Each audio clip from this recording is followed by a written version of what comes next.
the information to you today. We'll be together for about an hour, and we'll have a couple of times for questions. If you do have a question, go ahead and type it into the chat box when you have it, and then we'll take a couple breaks. I'll answer them once in the middle of the webinar, and then again at the end we'll have time for questions. So just a little bit about GrowingLead.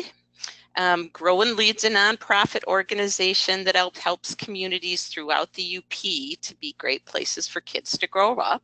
We believe communities need to foster a culture that builds on the strengths of young people to be sustainable. We believe an effective nonprofit sector helps provide what youth need to thrive and is critical for community progress.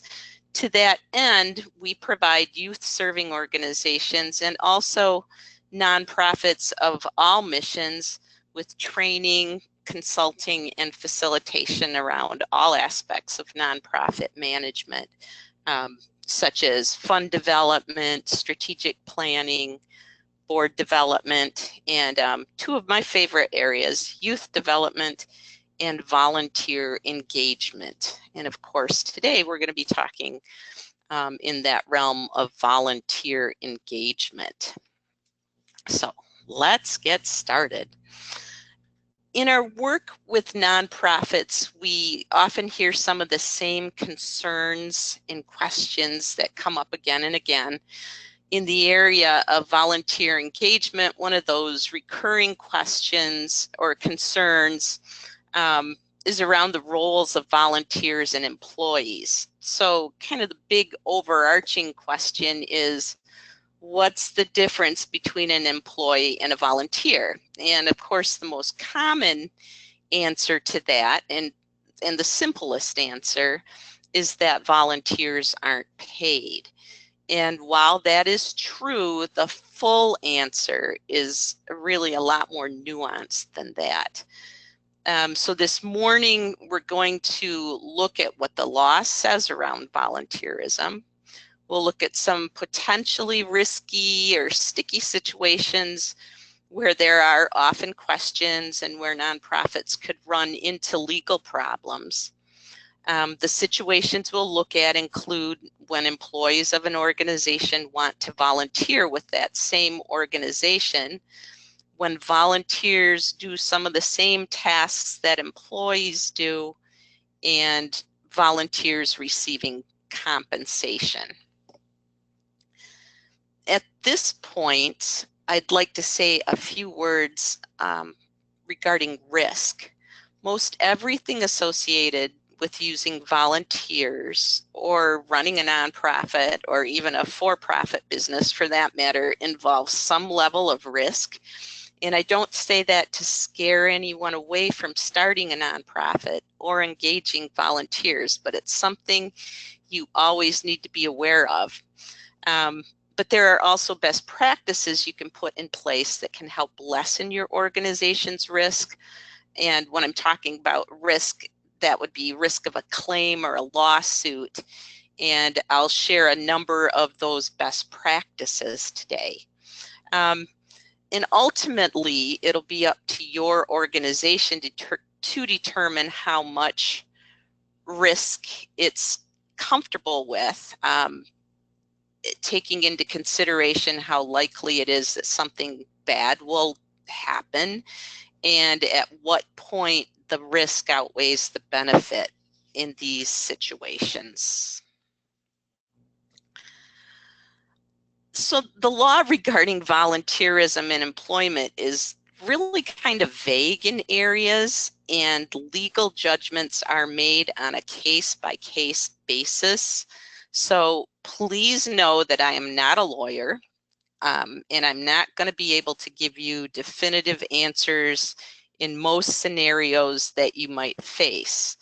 But what we can do is look at what the law says, and I can point you to some resources that will help you be better educated on the laws so you know what to look for and what to discuss if and when you do seek legal counsel.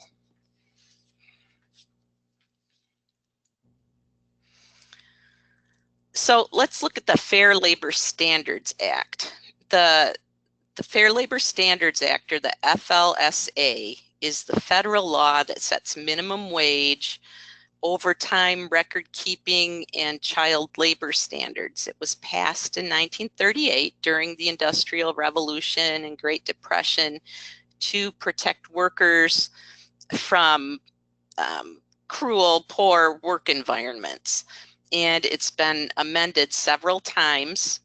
The U.S. Department of Labor Hour and Wage Division determines whether an individual is an employee and therefore covered under this law, or if they're a volunteer, and volunteers are exempt from the law.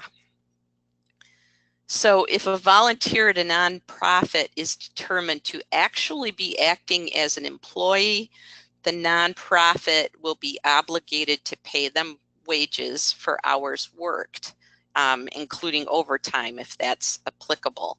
So you need to be very careful to make sure the people you believe to be volunteering are actually classified as volunteers under the law and not employees. So what does the law consider a volunteer? Well, under the FLSA, a worker's considered as a volunteer if they meet these criteria. First, the worker is serving in a nonprofit organization.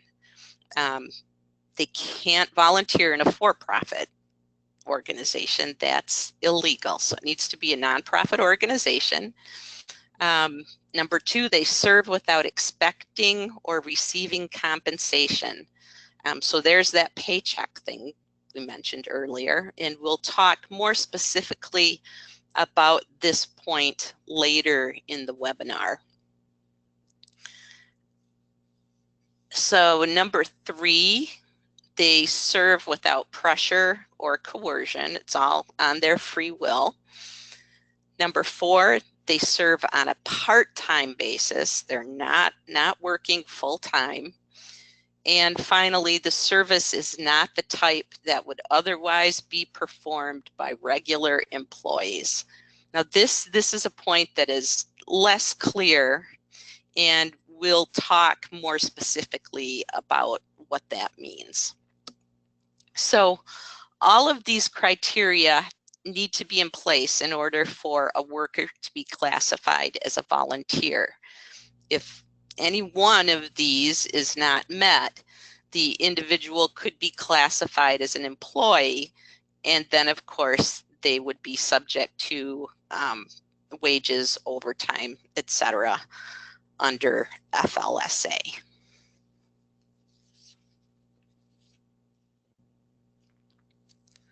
So let's look at one of those risky situations. And this one is when an employee also wants to volunteer. So say you're the leader of an organization that has hourly employees as well as volunteers, and your organization holds occasional fundraisers and other events. It's pretty common. And an employee comes to you and says they want to volunteer at the events. You know, they believe in the mission, they're willing to do this without pay, they want to support the organization. Is there risk in letting them volunteer? Well, yeah, there is. An employee who's eager to volunteer now or at one time may, for whatever reason down the road, become disgruntled, and they could file a claim that they should have been paid for those hours. So should you have a policy that says employees aren't allowed to volunteer? Maybe that would be one way to handle it, and that would totally eliminate the risk. But it also might have other negative consequences, such as alienated employees, having fewer or not enough employees volunteers to do the work to help you meet your mission. So one of the most important things you can do to minimize risk in this situation is to document in writing the distinct roles that employees and volunteers play in the organization. So these are some of those best practices that I've been talking about. First, be sure to have thorough written job descriptions for paid positions in your organization. That is just, again, one of those best practices that you should have in place for a lot of reasons. So these job descriptions should include the employee status, such as whether they're full-time, part-time, exempt, those classified as exempt from FLSA or non-exempt employees. It should also include the education and other qualifications or requirements of the position and specific job duties and responsibilities. Then you should also have clearly defined volunteer position descriptions and make sure that they're clearly labeled volunteer position. So these should include the specific duties associated with the volunteer position, as well as information such as qualifications, restrictions, training or support provided, and who the volunteer reports to. And the key here is to make it clear that the volunteer and employee positions are distinct from one another. To clarify this even further, you can have employees who want to volunteer sign a volunteer agreement, which emphasizes the volunteer status of the role and makes it clear that there will be no compensation provided, that the volunteer service is separate from employment, that they're volunteering of their own free will, and that their willingness to volunteer, and this last part is particularly important too, that their willingness to volunteer will have no impact on their employment with the organization. So I want to emphasize that the employee should not be volunteering to do their regular work. If they're basically extending their work day by volunteering to do their regular work, it opens your organization up to those wage and hour claims. So this is where, one part of the law that's a little fuzzy. So it's not to say that they can't do anything during the volunteer activity that they might do in the course of a normal work day. For instance, things like answering a phone or writing a single thank you note that is a small part of their paid position may be okay, but it really shouldn't be business as usual. The less similar the volunteer position is to their regular job, the better. The two positions need to be clearly distinct. Workers shouldn't be doing the volunteer work during their regular work hours. So let's look at a fairly simple example. Say a nonprofit hosts an annual fundraising 5K run. An employee who works in the office Monday through Friday doing clerical work and has never been out on the race course wants to volunteer to hand out bottles or water bottles during the race, which is on the weekend. That would likely be okay because that's not something they do in their regular job. They don't hand out water bottles to people, nor are they doing it during regular hours. However, if that same clerical worker wanted to volunteer to compile the race results and type them up and send them to the newspaper, that would be a lot more likely to be considered the same type of service they're employed to provide. And then if they wanted to wait until regular office hours on Monday to do the work, that would definitely be out of compliance with the law.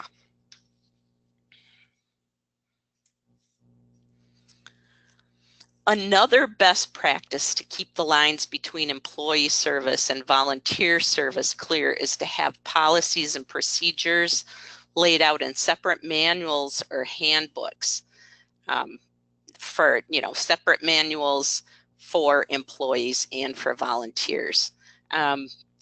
Keep any overlap to them in a minimum, and make sure if an employee has a signed volunteer agreement and is serving in a volunteer role, that they know they are subject to the rules that are laid out in the volunteer handbook.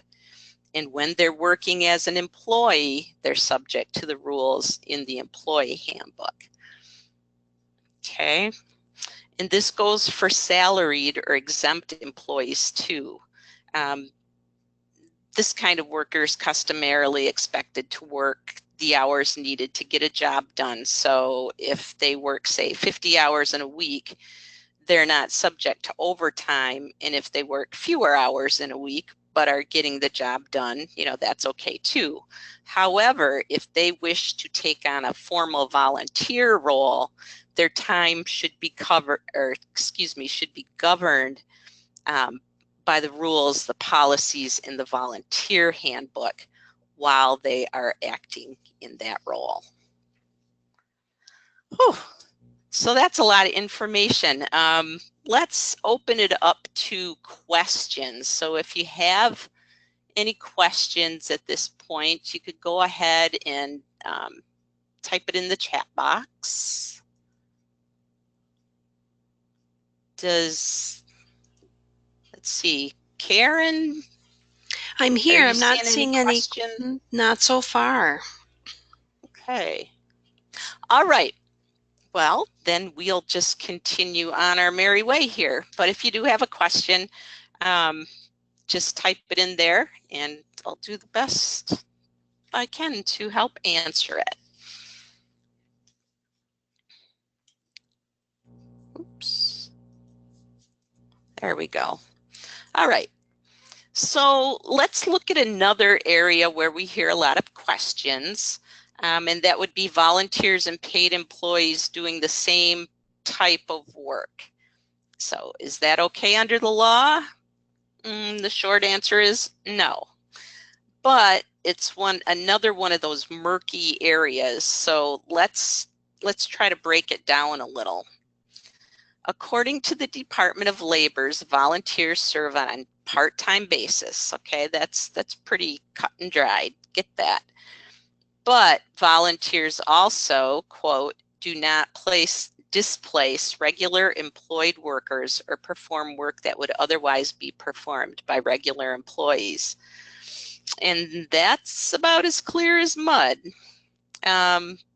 So really there are no crystal clear answers here, but there are some things to keep in mind. If you have two people that are simply doing the same job and only one of them is getting paid, you're going down a slippery slope. So even if the law didn't state this, it's ethically just not a cool thing to do. And the law does state it. However, it really begs the question, can volunteers do any part of the same job or any of the tasks that someone else is being paid to do? Generally speaking, volunteer positions are best used when they augment and not duplicate what paid staff does. There may be some overlap, but how much is too much is really the unclear part. And this goes for both highly skilled work as well as less skilled work. And let's look at another example. This would be a situation in which you might use a highly skilled volunteer, something like grant writing. So suppose in your organization, it's common that all staff keep an eye out for grant opportunities, and when someone finds one that looks somewhat promising, there are a couple of paid staff members who actually write the grant proposals. But grant writing is just like one piece of their job. They also do a million other things, which of course is very not common in nonprofits. And there are only so many hours in the day, and there are grant opportunities that these employees just can't get to. And say there's a retired grant writer who wants to volunteer their services to your organization. So can you tap into this safely, legally? Probably, but you want to make sure that you're minimizing the overlap in those positions and thus minimizing your risk. So you might offer a volunteer position description in which this person vets grant opportunities, you know, finds them and then goes through them, make sure that they're a good match. So this would be augmenting or adding to what staff are doing. Or maybe there are pieces of a grant that the volunteer could work on along with the paid staff. Perhaps they could edit what others have already written, or they might pull together some data that supports the arguments within the proposal. But if you simply hand over all your grant writing to the volunteer, which isn't a good thing probably to do for many reasons, but if you were to do that, even if they work less than 40 hours a week on it, they could be reclassified as an employee because they're really doing the same work as other people on staff. And if those staff people aren't doing it anymore, yeah, it could be a problem. So if you find your organization is relying regularly on volunteers to do large amounts of like professional level work, it's probably not going to be sustainable in the long run. And it's more likely that the volunteers could be reclassified as employees. So a best practice in creating highly skilled or professional volunteer positions is that they be time limited and or build the capacity of an organization. So special projects that have the potential to help the organization's sustainability after the end of the volunteer service are ideal. Again, be sure to document a well thought out volunteer position description, use volunteer agreements, and be sure the volunteer is operating under the policies and procedures outlined in your organization's handbook.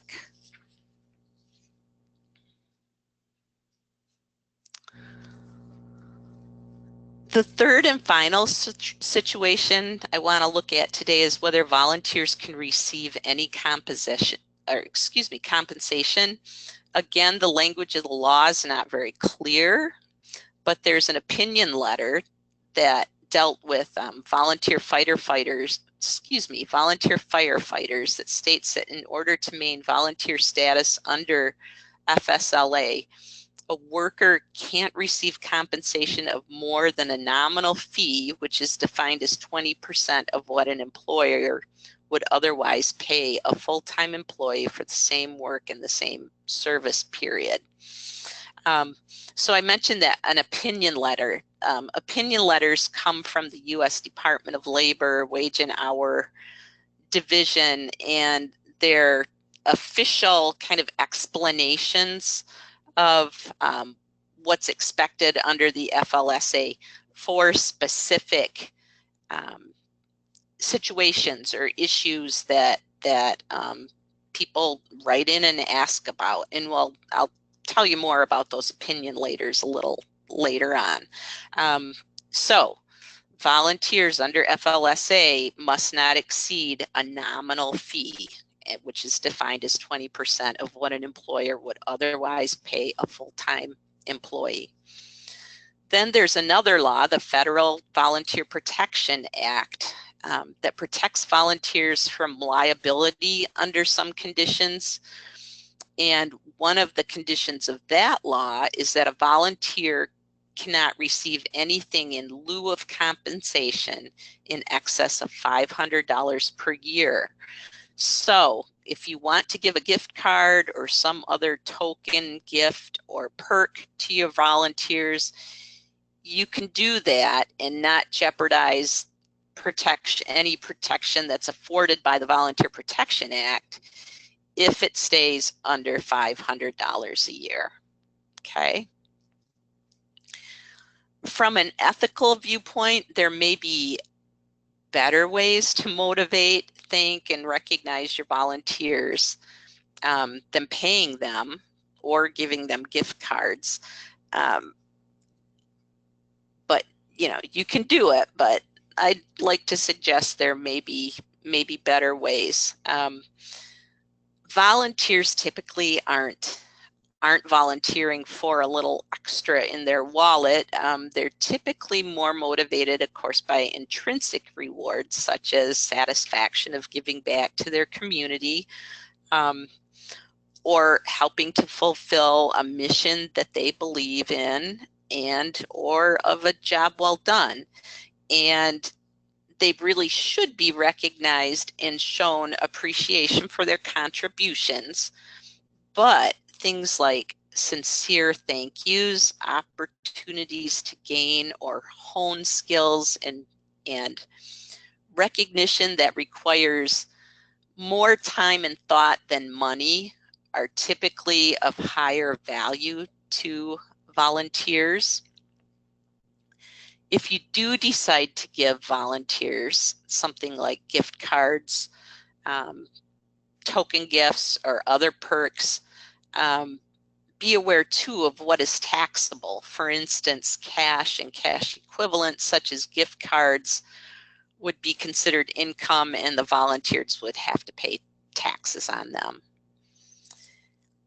Also know that you can reimburse volunteer expenses that are incurred in the course of their service. That's not considered compensation.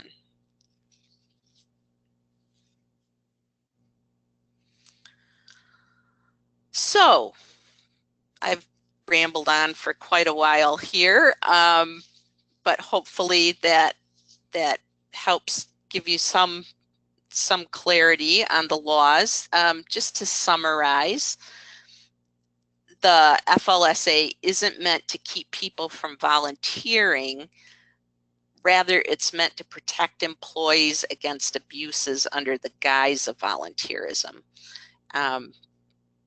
And you can minimize your risk of claims under the FLSA by having written documentation, including those volunteer position descriptions and employee job descriptions, and having them be distinct. You don't want volunteer position descriptions that look like employee job descriptions, or you might get a claim.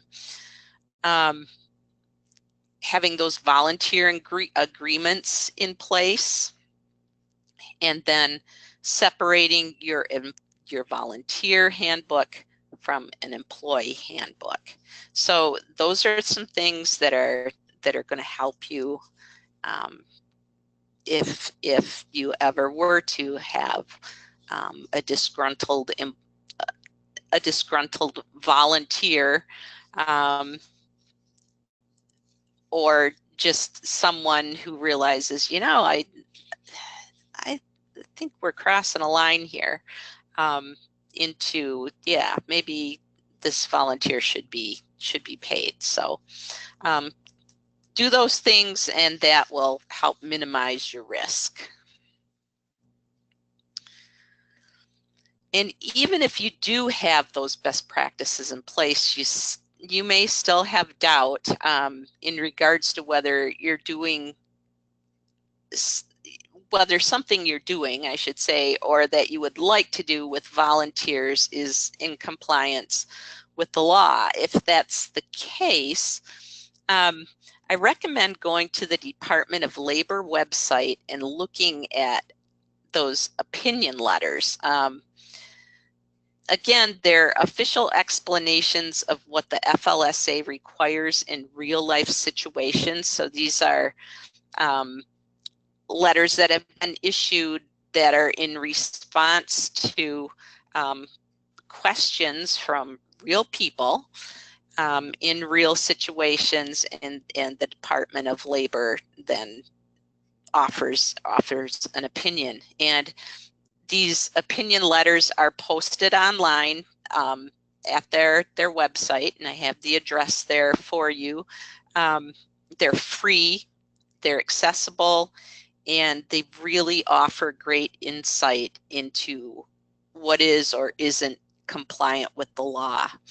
The Department of Labor also issues fact sheets that you can find at this same site that are also pretty easy to understand and can be very helpful.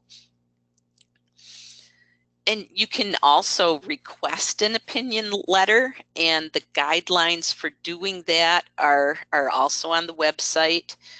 However, I've been advised by a local attorney that the Department of Labor really picks and chooses which letters they reply to, and don't hold your breath waiting for an answer. You might get it from them, but you might not, and it might not be, if you do, it might not be real quickly. Ultimately, if you're in doubt about, you know, what you're doing with your volunteer program, or, you know, a specific situation, consult an attorney. It, you know, it will cost you, it may cost you some money up front, but it could save you a whole lot more than what you'll pay if you're faced with the claim of non-compliance and have to go back and pay wages and or overtime, etc., for people that, you know, you thought were volunteers, but should actually be classified as employees. All right, well, that's what I've got here. Let's see if there are questions, and we do have a few questions. A couple people have asked if we have sample volunteer agreements or sample volunteer handbooks. If we do, yes, I can send out a sample of an agreement. I don't know if I can send out a whole handbook, but basically a handbook is just your policies, procedures, documented all in one place. But yeah, I can send out some samples. Okay. The next question is, if we reimburse a volunteer for transporting a program recipient, what IRS mileage rate do we use? I can answer that. If you actually, if you Google the current year IRS mileage rate, that will come up, and it's very easy to find. Okay. Okay, here's the next question. If we have a regular transportation volunteer that uses their own vehicle, can we reimburse them for maintenance or normal wear and tear on their car? I don't have the answer to that. I'm not sure. I mean, do you have any idea? My gut reaction with my HR hat would be, I don't think you want to go down that road. I think that could be a slippery slope. If even looking at it from the angle of, if you do it for one, you know, you need to be prepared to do it for all, that kind of thing. But you could, you know, check with counsel if you're really interested in that. Okay. This is Anne from UPAWS. We have volunteers who come in and clean cat cages, which staff also does. They don't clean all cat cages, as some cats are staff only. So the volunteer is scheduled for shifts to assist staff with cleaning, dog walking, animal socializing, all things staff also does too. This is common across animal shelters. So in our case, there is overlap. Volunteers do not replace staff but assist. Can I get your thoughts? I do have volunteer descriptions handbook and policies? Yeah, I think that is probably okay. Um, just make sure that, well, here, first of all, the staff people, the employees probably are doing lots of other stuff. They probably don't just clean the cages. So that's one difference there, that it's just a small piece. And the fact that they're assisting, volunteers are assisting the staff members, I think, and not just doing it just on their own, I think really is helpful too. I would be surprised that would be a problem. The fact that you have the volunteer position descriptions written out is again a good thing. That's a good safeguard. You might want to review those descriptions for these positions that you're talking about and make sure that they're significantly different than the paid staff members' job descriptions. When you start having job descriptions that really look a whole lot alike with the volunteer position descriptions, that's when there's a problem. But it sounds like you're doing okay. Okay.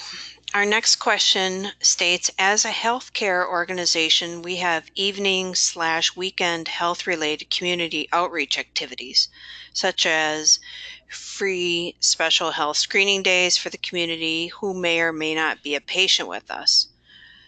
Whereas we have employees wanting to volunteer to help with this outreach by taking vitals. Can our nurses volunteer to do this limited volunteer work that they're qualified but could also be required to do in their regular job? That's one that you need to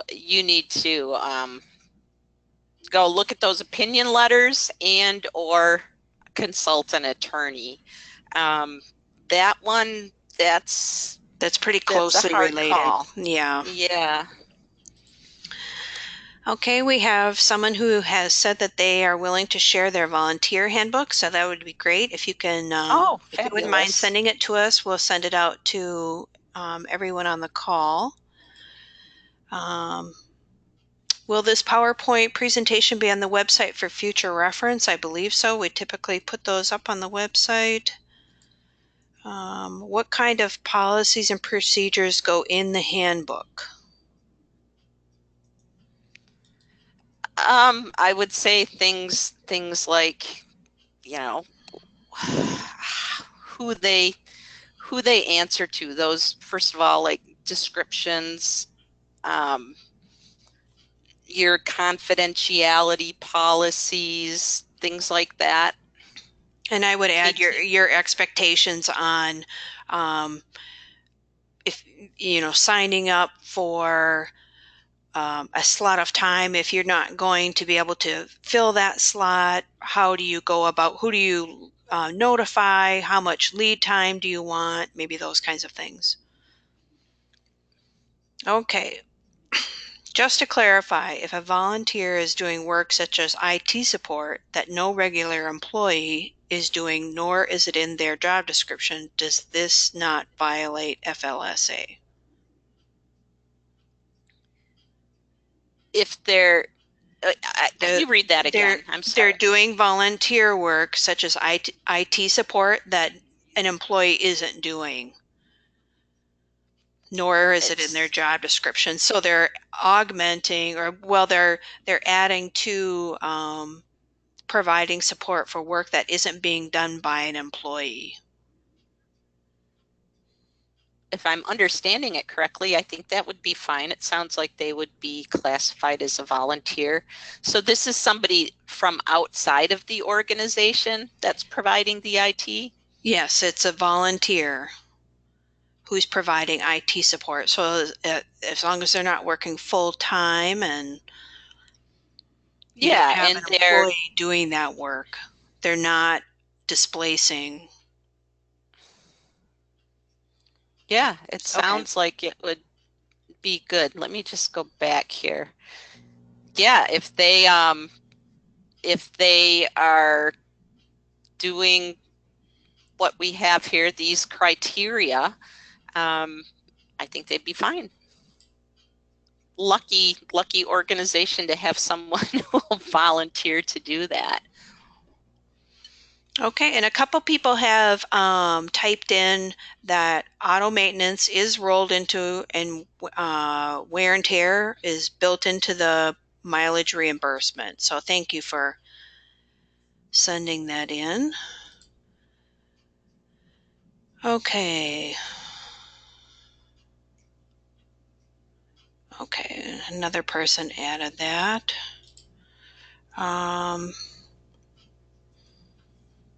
We have a similar situation that our volunteers do data entry of client visits. Staff may also do this same task. Is this a problem?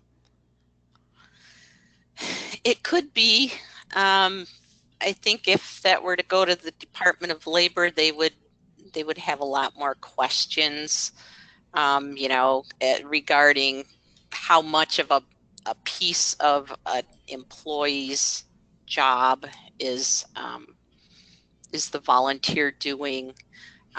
Are there differences with the responsibilities that are expected of the volunteers and the employees that are doing this?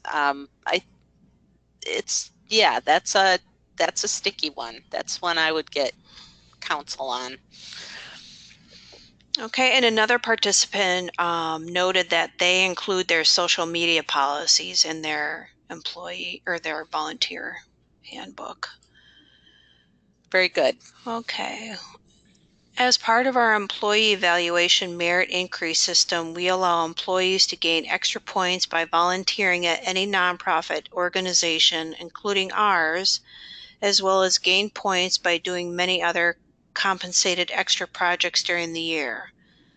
I see this as high risk to allow our employees to volunteer for us to get credits toward their annual review. Could this be viewed by a disgruntled employee as being, quote, required to volunteer to get a raise? It could be. I think it could be. You'd have to somehow be able to show that there was no pressure put on these workers, in order for it to fly, I would think. It would it I could see somebody arguing that was not a good thing to be doing. I would agree. Okay, our next question. What if they are doing IT work for an unfilled employee description due to finances?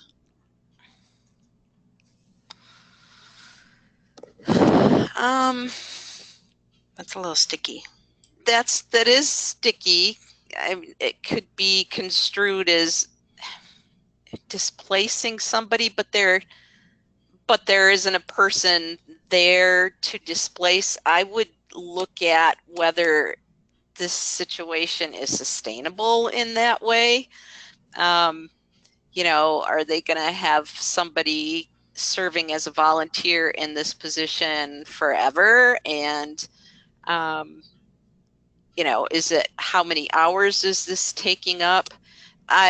My inclination is to say this is probably not a good thing to keep doing on a regular basis. If it were a temporary search situation while you're looking to fill a regular paid position, then I would be more comfortable with that. But yep, that's one that you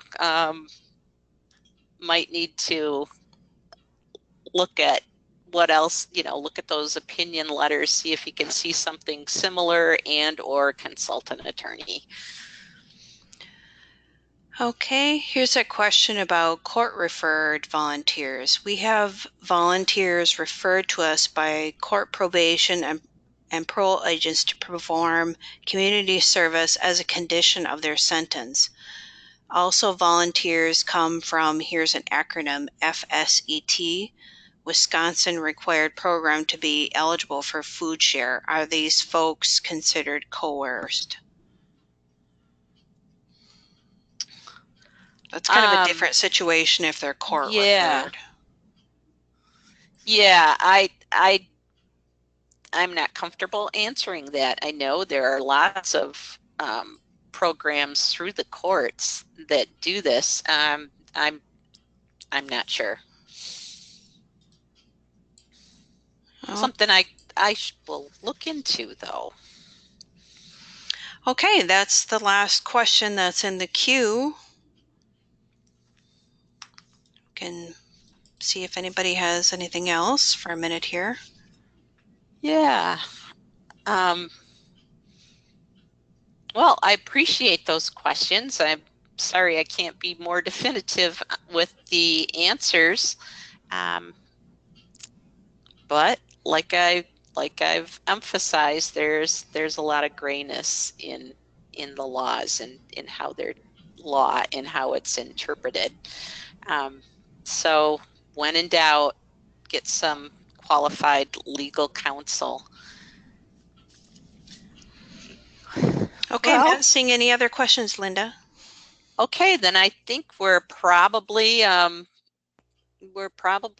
good to go. If something does pop up with anybody, I mean, if a question comes up afterwards for you, feel free to contact us, and